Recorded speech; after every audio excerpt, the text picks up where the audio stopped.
दूं दुर्गे नमः। जय श्री कृष्ण। राधे राधे। जय माता दी भक्तों। आज रसपान करेंगे श्री दुर्गा सप्तशती पाठ अध्याय 13।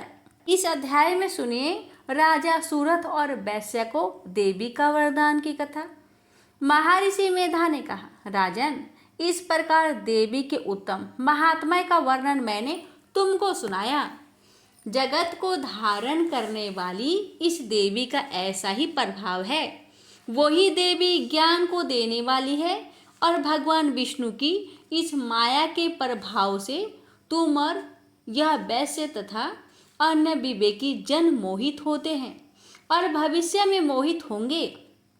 हे राजन, तुम इसी परमेश्वरी की शरण में जाओ। यही भगवती आराधना करने पर मनुष्य को भोग, स्वर्ग तथा मोक्ष प्रदान करती है।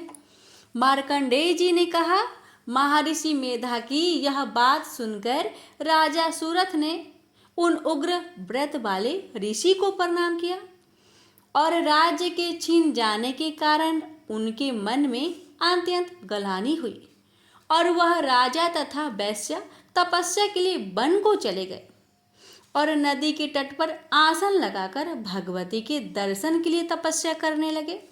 दोनों ने नदी तट पर देवी की मूर्ति बनाई और पुष्प, धूप, दीप तथा हवन द्वारा उसका पूजन करने लगे। पहले उन्होंने आहार को कम कर दिया, फिर बिल्कुल निराहार रहकर भगवती में मन लगाकर एकाग्रता पूर्वक उसकी आराधना करने लगे।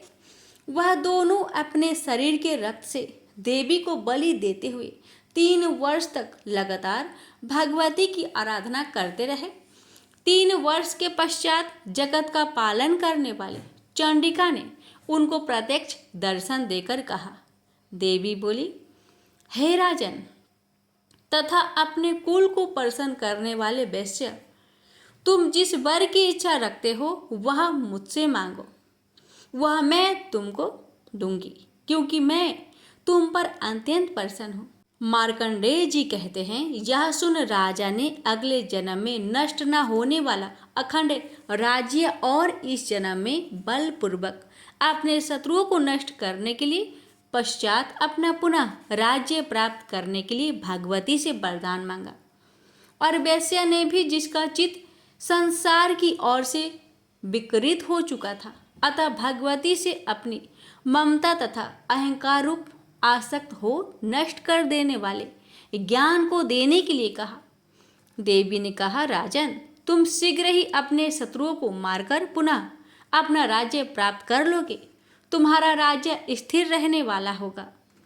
फिर मृत्यु के पश्चात आप सूर्य देव के अंश से जन्म लेकर स्वर्णिक मनु के नाम से इस पृथ्वी पर ख्याति को प्राप्त होगे। हे वैश्य, कुल में श्रेष्ठ, आपने जो मुझसे वर मांगा है वह आपको देती हूँ। आपको मोक्ष के देने वाले ज्ञान की प्राप्ति होगी। मार्कंडेय जी कहते हैं, इस प्रकार उन दोनों को मनोवांछित वर प्रदान कर तथा उनसे अपनी स्तुति सुन कर भगवती अंतर्ध्यान हो गई। और इस प्रकार क्षत्रियों में श्रेष्ठ वह राजा सूरथ भगवान सूर्य से जन्म लेकर इस पृथ्वी पर स्वर्णिक मनु के नाम से विख्यात होंगे। प्रेम से बोलिए जय माता दी। प्यारे भक्तों, यहीं पर श्री दुर्गा सप्तशती पाठ अंतिम अध्याय यानी 13वां अध्याय संपूर्ण हुआ।